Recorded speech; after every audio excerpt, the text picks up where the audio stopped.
2003 का डेटा भरना है या फिर ओरिजिनल जो नाम उनका है सर्टिफिकेट में वो भरना है। जिनका नाम से वो फॉर्म आ रहा है, अगर उनका मतलब एक ही फॉर्म में हमको दो अलग डिटेल दो अलग अलग डिटेल डालना है। 2003 का डेटा डालना है और एक अभी का। अभी का नाम में अगर डिस्टर्ब है तो क्या भरना है अभी? नहीं, जो आपका 2003 में अगर गलत है तो गलत ही डालना है। ये दो फॉर्म का हो गया। तीसरा फॉर्म ये है, जिनका नाम 2003 में नहीं है उनको यहाँ पे लिखना पड़ेगा कि जोहार हज़ारीबाग में फैज़ अनवर आप देख रहे हैं। जोहार हज़ारीबाग एफआईआर को लेके पूरे हज़ारीबाग में लोगों के बीच कन्फ्यूज़न है। आज वो सारे कन्फ्यूज़न जो है हम लोग दूर करेंगे। हज़ारीबाग संग्रहालय में स्पेशल इंटेंसिव रिवीजन का एक विशेष गहन निरीक्षण जो चल रहा है, उसका पूरा हेल्प डेस्क यहाँ पे बना हुआ है। आप देख सकते हैं मतदाता सहायता केंद्र। इस केंद्र में जो लोगों को कन्फ्यूज़न है वो कन्फ्यूज़न आज दूर करेंगे। कैसे दूर करेंगे? कुछ लोगों को जो फॉर्म भरने का कन्फ्यूज़न है वो सारा दूर करेंगे, क्योंकि 29 तारीख तक ही जो डेट है, यहाँ पे आप डेट देख लीजिए। 20 जून से 29 जून तक जो हुआ तैयारी प्रशिक्षण हुआ, 30 जून से 29 जुलाई तक ये बीएलओ द्वारा घर घर जाकर फॉर्म का वितरण करना और वापसी, ये जो चल रहा है अभी 29 जुलाई तक चलेगा। उसके बाद 7 अक्टूबर को जो फॉर्म भराया जाएगा, उसके पहले अगस्त में जो है एक ड्राफ्ट तैयार होगा। वो कैसे तैयार होगा, कैसे फॉर्म भरना, ये सब आज हम लोग जानने के लिए यहाँ पे आए हैं। बात करेंगे यहाँ जो हेल्प डेस्क में बैठे हुए हैं। कन्फ्यूज़न लोगों को है कि 2003 का डेटा भरना है या फिर ओरिजिनल जो नाम उनका है सर्टिफिकेट में वो भरना है, या जो वो उनका 2003 में नाम आया था वो भरना है। कैसे भरना है? देखिए सर, इसमें यहाँ पे लिख रहा है कि अब आवेदक की जन्म तिथि 1/7/1987 से लेकर पहले की हो, मतलब 1/7/87 से पहले की जितने भी लोग हैं उनका डेट ऑफ बर्थ आपका 2003 तक वो 18 साल हो जा रहा है। तो 18 साल हो जा रहा है तो उनका 2003 में उनका नाम रहेगा। तो यहाँ पे जो है जिनका नाम से वो फॉर्म आ रहा है, अगर उनका जो फॉर्म आ रहा है, अगर उनका 2003 में उनका नाम आया है तो वो अपना डिटेल लिखेंगे। तो यहाँ पे अपना नाम लिखेंगे। वो उनका 2003 में उनका एपिक नाम अगर है, कार्ड नंबर है तो वो डालेंगे, अगर नहीं है तो छोड़ देंगे। वो नीचे में उनके अगर रिलेटिव उसका जो 2003 में उनका नाम से जुड़ा हुआ था, जैसे पिता का होगा तो पिता का, अगर कोई लेडीज़ हैं उनका हस्बैंड से जुड़ा है तो हस्बैंड का नाम, तो वो जिनका रहेगा उनका नाम लिखेगा। और उस दोनों में संबंध क्या है वो संबंध को यहाँ लिखेंगे। अगर उनका हस्बैंड उनका पिता से जुड़ा है तो अपना पिता लिखेंगे। वो उसके नीचे में अपना राज्य लिखेंगे, कौन सा राज्य से है वो, कौन सा, फिर उसका ऊपर में जिला लिखा हुआ है, जिला कौन है आपका उनका, वो 2000 जो भी डालेंगे वो 2003 का डिटेल डालेंगे। में जो डिटेल डाला हुआ है वही डिटेल डालेंगे जो। और उसके बाद नीचे लिखा है आपका विधानसभा का नाम बताइए। जो 2003 में आपका विधानसभा क्या था उसका लिखना है। उसके नीचे में विधानसभा का नंबर देना है, कौन सा क्षेत्र का क्या नाम नंबर था। जैसे हजारीबाग का तो यहाँ 25 है, मांडू का 24 है, बरकट्ठा का 20 है। तो उसी तरह जो भी जिनका रहेगा उसका यहाँ लिखना है। उसके बगल में आपका भाग्य संख्या लिखना है, तो भाग्य संख्या जो रहेगा उसका वो लिखना है। बगल में उसका क्रम संख्या है वो लिखना है। ये आपका डिटेल 2003 का डला गया सर। लेकिन इसके नीचे जो है डेट ऑफ बर्थ है और भी इसके जस्ट नीचे कॉलम जो आ रहा है सर, वो आ रहा है डेट ऑफ बर्थ के लिए, आधार नंबर के लिए और उसका फ़ोन नंबर के लिए। तो आधार नंबर जो डेटा इसमें आपका एपिक कार्ड में है वही डालना है। पहले तो आधार कार्ड अगर नंबर नहीं दिया वो अभी का डिटेल डालना है सर। अभी का वोटर कार्ड में जो डिटेल है वो डालना है। नीचे वर्तमान का है, पीछे वाला जो ऊपर वाला है वो आपका 2003 का है। मतलब एक ही फॉर्म में हमको दो अलग डिटेल डालना है। 2003 का डेटा डालना है और एक अभी का डिटेल नाम जो है ठीक इसमें हो जाएगा। हाँ, तो इसका अभी का डिटेल डालना है। इसमें आपका आधार नंबर डालना है, डेट ऑफ बर्थ जो एपिक नंबर में है वो डालना है, और नीचे फ़ोन नंबर आपके पास अगर आप है उनका फ़ोन नंबर डालना है। नीचे में और 2 कॉलम दिया है अपने माता या पिता का, तो माता का अगर ऊपर दिया हुआ है माता भी डालिए, पिता का भी नाम डालिए। अगर एपिक नंबर है उनका अभी का तो वो डालिए, अगर नहीं है तो नहीं डालिए। इसमें एक कंफ्यूजन है सर कि 2003 में अगर जिनका नाम गलत था एपिक कार्ड में तो वो अभी इसमें सही करके डालेंगे। नहीं, जो आपका 2003 में अगर गलत है तो गलत ही डालना है।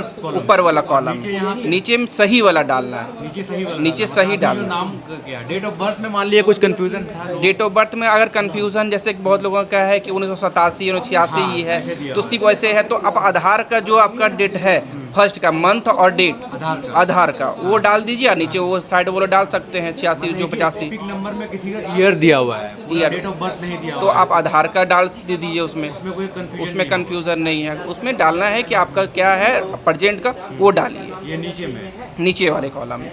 फिर नीचे में 2 कॉलम आपका छूट रहा है, जिसका कॉलम में अपने मतलब अगर लड़कियां हैं तो अगर शादीशुदा है तो वो अपना पति का नाम लिखेंगे, उनका अभी का एपिक नंबर लिखेंगे।